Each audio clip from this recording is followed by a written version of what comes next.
Welcome to another edition of Empowerment for Living with Reverend F.B. Obende on this 25th day of the month of November 2020.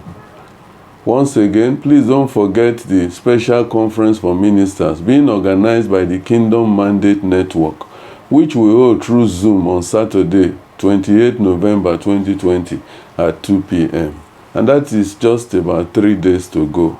It is another opportunity to be imparted, but for you to be part of it, you will need to register. Please inbox me if you are still interested, and I will send you the registration link. And I assure you that you will certainly be blessed in Jesus' name. Kindly open your Bible to the book of 2 Kings chapter 2, verse 7 to 11. And 50 men of the sons of the prophet went and stood to view afar off. And they too stood by Jordan. And Elijah took his mantle and wrapped it together and smote the waters, and they were divided either and tighter, so that they too went over the dry ground. And it came to pass, when they were gone over, that Elijah said unto Elisha, Ask what I shall do for thee, before I am taken away from thee. And Elisha said, I pray thee, let a double portion of thy spirit be upon me. And he said, Thou hast asked the hard thing. Nevertheless, if thou see me when I am taken from thee, it shall be so unto thee. But if not, it shall not be so.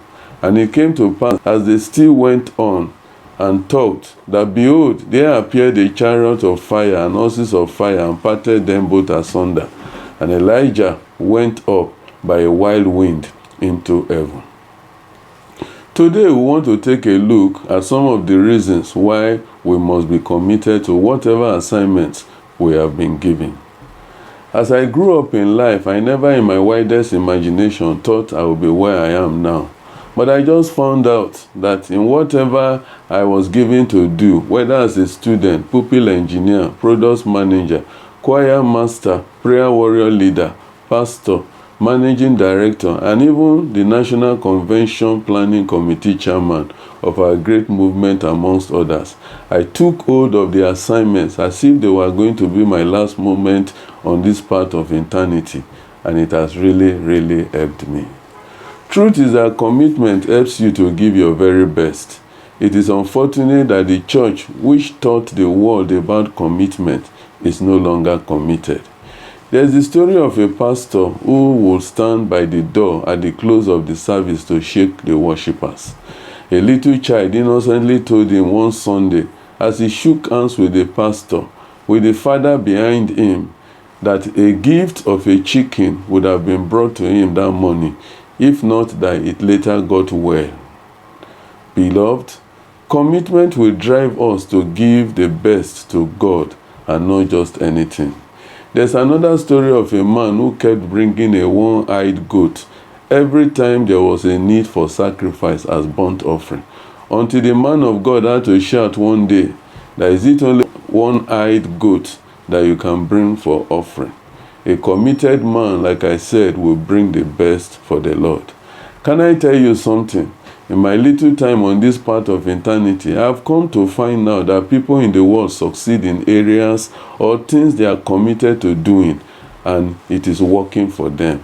And even negative things, look at the armed robbers, look at the prostitutes, they are committed, and to a very large extent, it's working for them.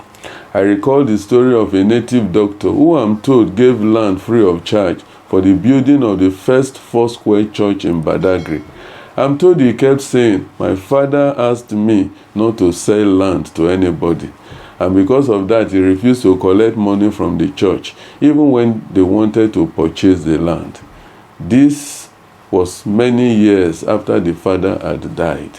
Commitment, commitment, commitment. And I say it is something that is lacking in the church, in our offices and relationships today. No wonder it is becoming difficult for God to do what He wants to do in our lives. We'll stop here for now, but let it be noted that commitment involves completing your pledged and assigned role satisfactorily in the light of the target or expectation. God has given everyone an assigned role in the house of God. Your ability to be able to do it excellently according to expectation is what makes you committed. Total commitment involves giving, and until you are ready to give your life all that it demands, you will never be seen to be committed. Commitment helps us to advance, and that brings me to the story of a very close friend and pastor who today is a missionary in South Africa that I will share with you tomorrow. He is where he is now because he was committed to giving life what it takes. Please don't forget, our new book, Help from Above, is still very much available. Grab your copy now for just 1,500 naira. It will surely encourage us. Once again, I pray for all those who have supported us thus far, that none of you will ever lack divine support in Jesus' name. If this ministration has been a blessing to you, kindly share with your friends and loved ones. And in the name of the Lord, I will hear your testimonies in Jesus' name. Amen.